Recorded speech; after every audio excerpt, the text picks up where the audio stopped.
본문의 말씀을 통해서 순수한 신앙을 위하여 라는 제목으로 함께 하나님의 말씀을 나누도록 하겠습니다. 순수한 신앙을 위하여 라는 제목입니다. 말씀을 읽다 보면, 성경을 읽다 보면 때때로 이해하기가 참 어려운 본문을 만날 때가 있지요. 심지어 이해를 넘어서 도무지 받아들이는 것이 참으로 난감한 그런 본문을 만날 때가 있습니다.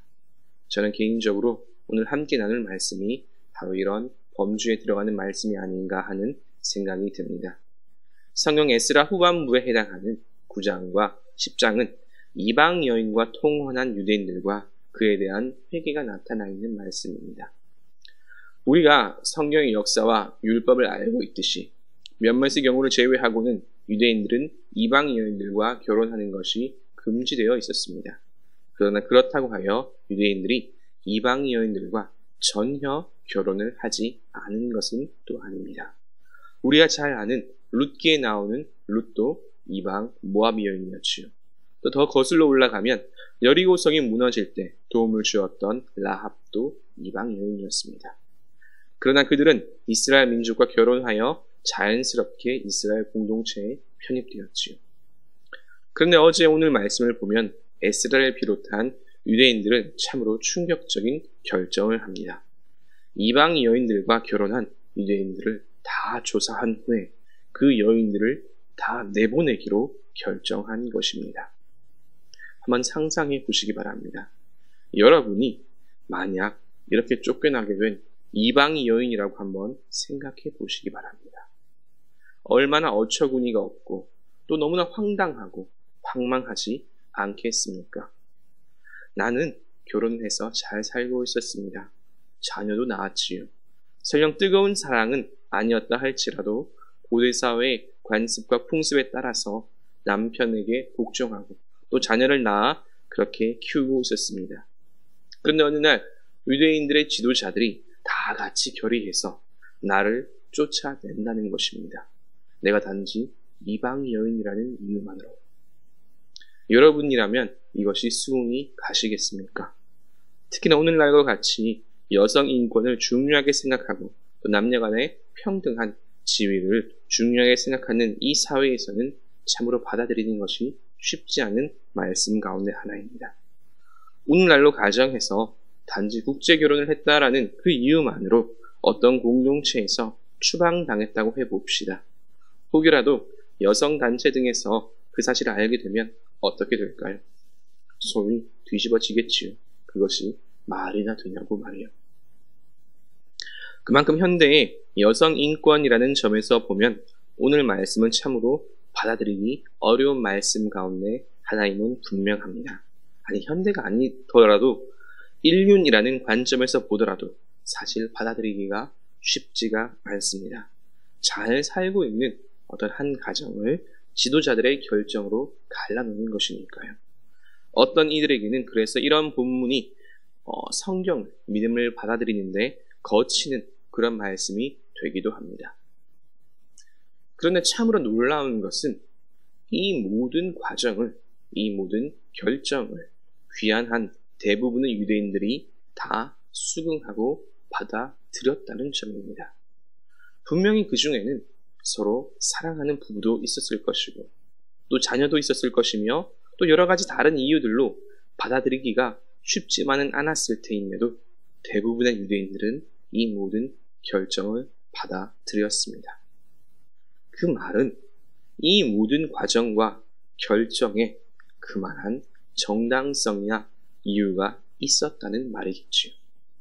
그러면 이미 잘 살고 있는 그런 가정을 포기할 만큼 중요한 정당성과 이유는 무엇일까요?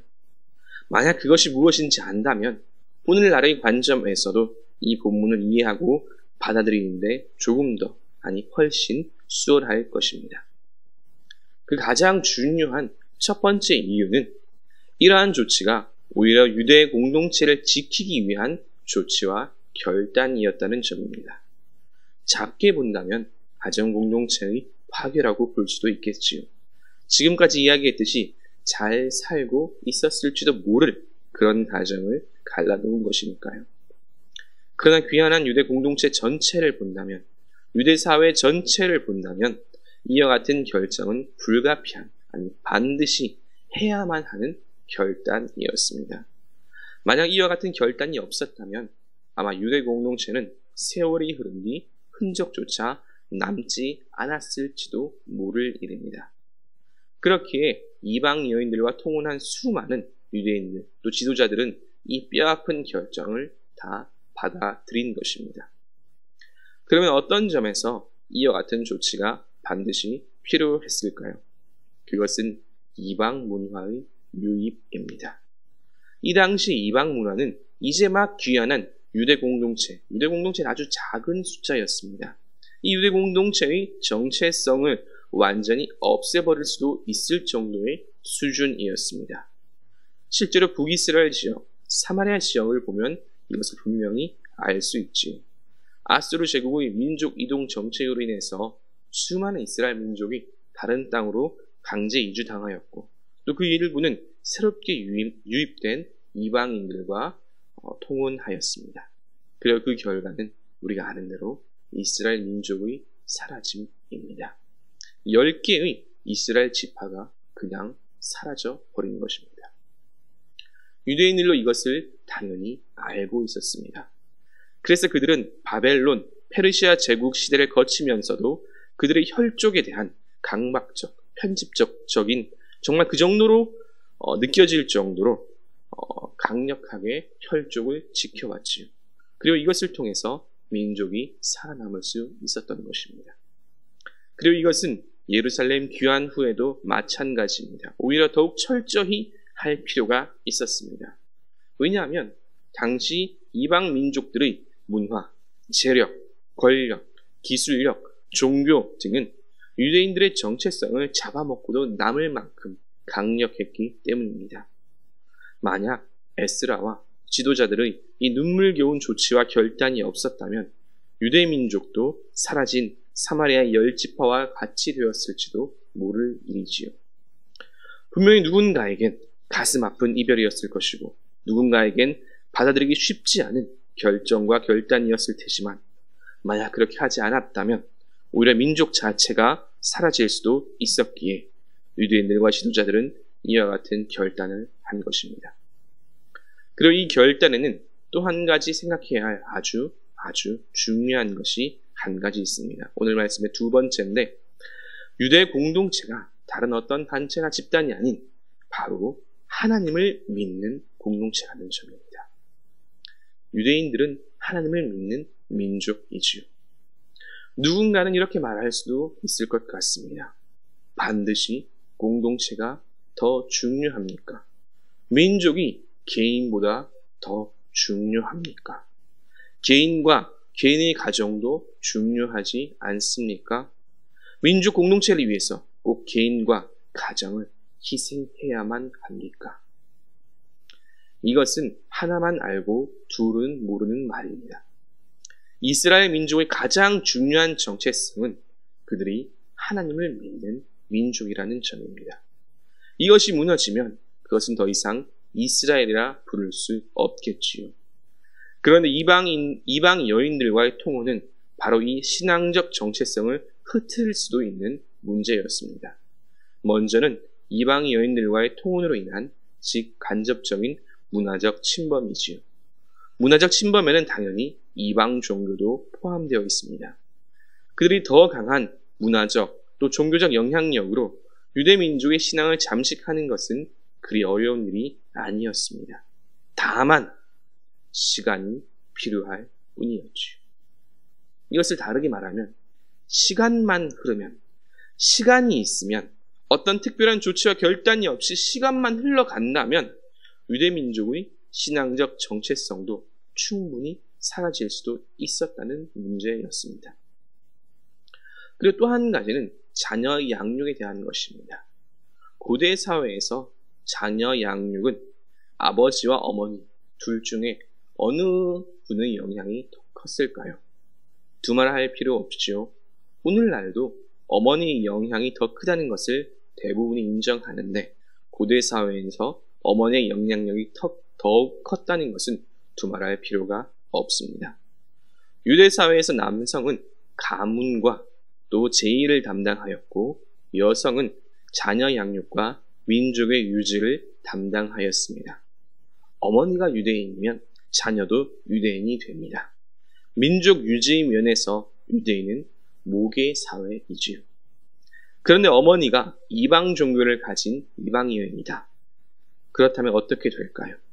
자녀 양육, 특별히 그 신앙과는 어떻게 될까요? 혼합 종교가 되는 것은 불을 보듯 뻔한 일일 것입니다.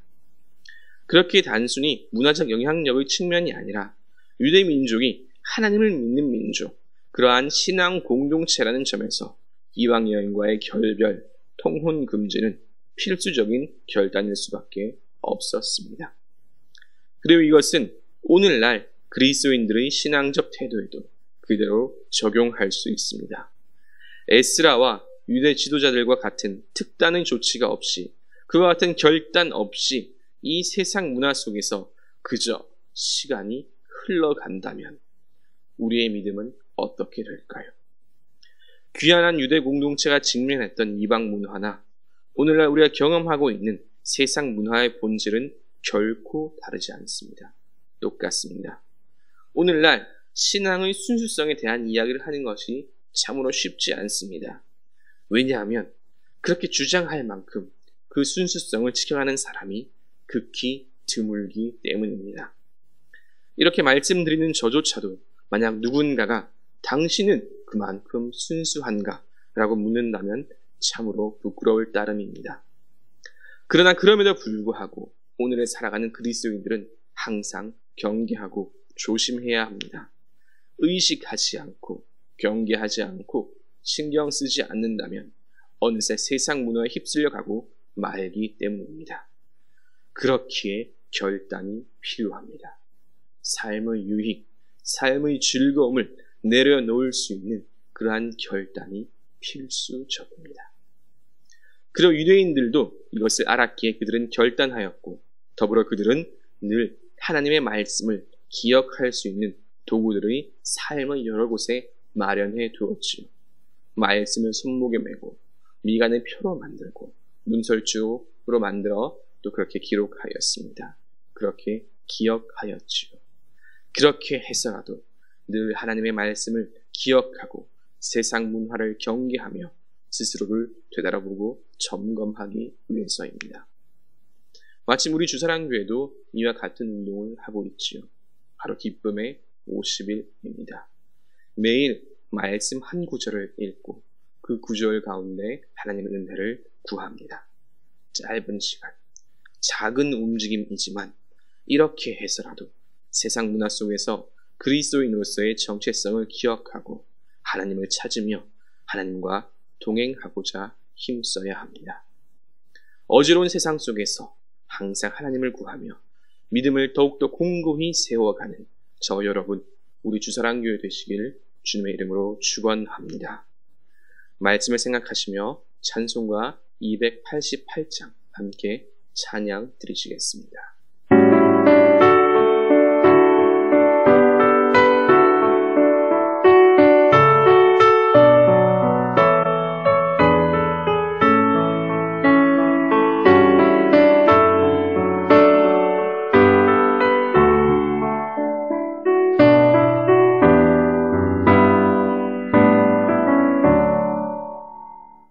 예수를 나의 구주 삼고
이것이 나의 간증이요 이것이 나의 찬송일세 나 사는 동안 끊임없이 우주를 찬송하리로다.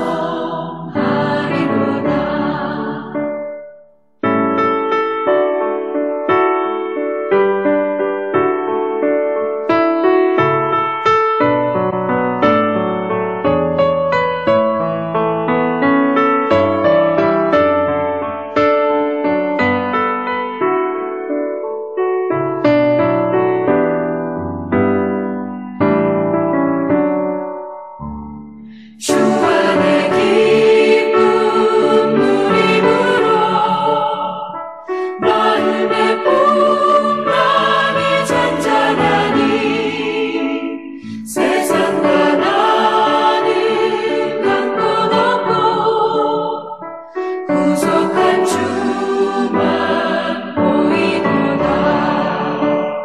이것이 나의 간증이요 이것이 나의 찬송일세 나 사는 동안 끊임없이 우주를 찬송하리로다.